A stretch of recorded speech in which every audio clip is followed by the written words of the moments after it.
निषादों को गुमराह कर छलने का काम कर रहे हैं।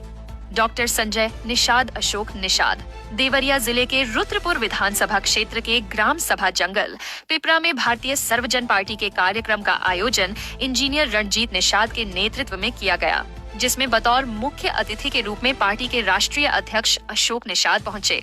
अशोक निषाद ने रुद्रपुर विधानसभा सीट से इंजीनियर रंजीत कुमार निषाद को प्रत्याशी घोषित किया। मीडिया से बातचीत में अशोक निषाद ने बताया कि 2011 से सर्वजन पार्टी मछुआरा समाज के लिए आवाज बुलंद कर रही है। कांग्रेस, सपा, बसपा और भाजपा मछुआरा समाज के लोगों से सिर्फ वोट लेते आई है, लेकिन इनको अभी तक आरक्षण नहीं मिला। भारतीय सर्वजन पार्टी मछुआरों की आवाज हमेशा उठाती रहेगी। उन्होंने कहा कि भारतीय जनता पार्टी की सरकार में निषाद पार्टी के राष्ट्रीय अध्यक्ष डॉक्टर संजय निषाद गठबंधन में हैं। उन्होंने निषादों के साथ धोखा किया है, आरक्षण के नाम पर निषादों से वोट ले लिया, लेकिन निषादों को अभी तक आरक्षण नहीं दिलाया। तो वहीं भारतीय सर्वजन पार्टी के रुद्रपुर विधानसभा के प्रत्याशी इंजीनियर रंजीत कुमार निषाद ने कहा कि राष्ट्रीय अध्यक्ष जी के द्वारा हमको प्रत्याशी घोषित किया गया है। हम रुद्रपुर विधानसभा की जनता के लिए शिक्षा, चिकित्सा, दलित और पिछड़ों को आगे ले जाने के लिए हमेशा तत्पर रहेंगे। आज 16 जनवरी 2025 को भारतीय सर्वजन पार्टी का जन समस्याओं को लेकर, जन जागरूकता को लेकर 2027 चुनाव की शुरुआत आज देवरिया जनपद के रुद्रपुर विधानसभा अंतर्गत ग्राम सभा जंगल पिपरा में जनसभा का आयोजन किया गया। इस कड़ी में तमाम बिंदुओं पे चर्चाएं होगी। जी, क्या आपने अभी जो है विधानसभा प्रत्याशी भी घोषित किया है क्या रुद्रपुर? आज इस कार्यक्रम में मैं रुद्रपुर विधानसभा से भारतीय सर्वजन पार्टी का प्रत्याशी इंजीनियर रंजीत कुमार निषाद को घोषित करता हूँ। शेष प्रत्याशियों का समय अनुसार घोषित किया जाएगा। जैसे निषाद बिरादरी को लेकर कई अन्य पार्टियां हैं जो चुनावी मैदान में हैं, लेकिन निषादों की जो मूल आरक्षण है, जो मूल चीज़ें हैं, उस पर कोई बात नहीं करता है, तो आपकी पार्टी इस पर क्या करेगी? देखिए, 2011 से भारतीय सर्वजन पार्टी मछुआ समाज, निषाद समाज, केवट, मल्लाह, बिंद, माझी, मझवार को लेकर आवाज़ बुलंद की।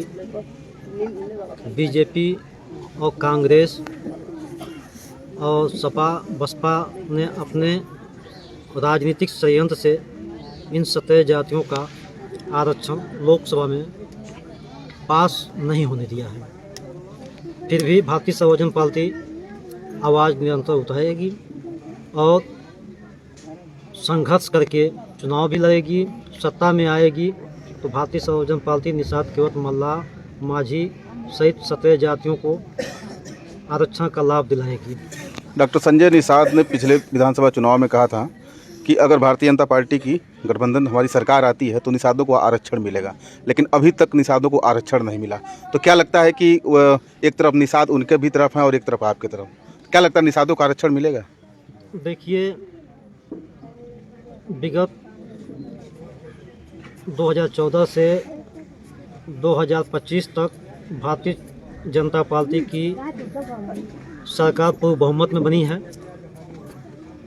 और 2 कार्यकाल से भाजपा के साथ गठबंधन में भी हैं लोग। निषाद समाज की समस्याओं का समाधान नहीं किया जा रहा है। जहाँ तक आपने केंद्रीय मंत्री मत्स्य विभाग के संजय निषाद की आपने बात किया, तो संजय निषाद 17 जातियों को निरंतर धोखा दे रहे हैं, छलने का काम कर रहे हैं और समाज को गुमराह करने का काम कर रहे हैं। वो अपनी व्यवस्था बनाकर अपने आप को अपनी तिजोरी भरने का काम कर रहे हैं। निषाद समाज की समस्याओं से कोई लेना देना नहीं है। अगर विधानसभा चुनाव में आपकी सीट अगर आती है तो क्या आप निषादों को आरक्षण दिलवा पाएंगे? भारतीय सर्वजन पार्टी निषाद से 17 जातियों का आरक्षण दिलाने का कार्य तो निश्चित करेगी। इनके अधिकार की लड़ाई शुरुआत मैंने किया और दिलाने का काम भारतीय सर्वजन पार्टी ही करेगी।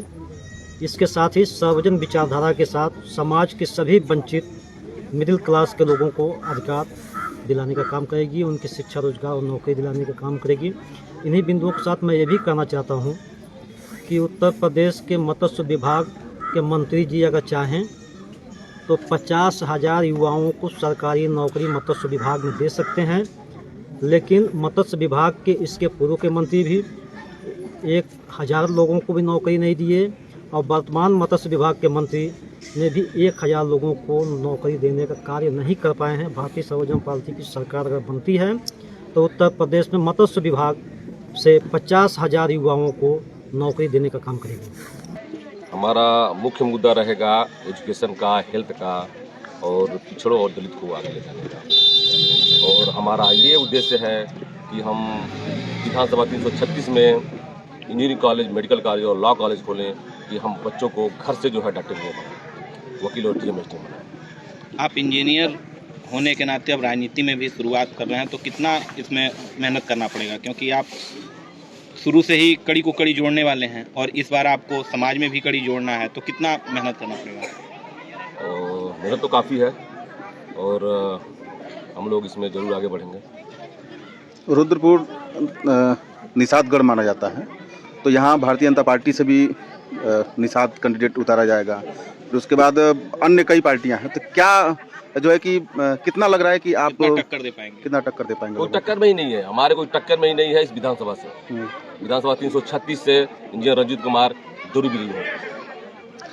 अच्छा, यहाँ के लोग आप ही को वोट क्यों दें? आखिर क्या कारण सर ये है कि हम जो है एक ईमानदार पार्टी, हमारी पार्टी जो है ईमानदार है और मैं एक ईमानदार इंजीनियर हूँ और एक ईमानदार प्रत्याशी हूँ और ईमानदारी की वजह से लोग जरूर वोट देंगे। रुद्रपुर कचरांचल इलाका भी कहा जाता है, बाढ़ आने पर काफ़ी नुकसान भी होता है, तो अगर आप यहाँ के विधायक बनते हैं तो क्या करेंगे उनके लिए? उनके लिए हम वहाँ पे कछार में बहुत सारा काम करेंगे। जो बाढ़ आती है उसके लिए वहाँ पे एक बैरिकेड करेंगे, एक वॉल बनाएंगे जो लोगों को सुरक्षित करेगा।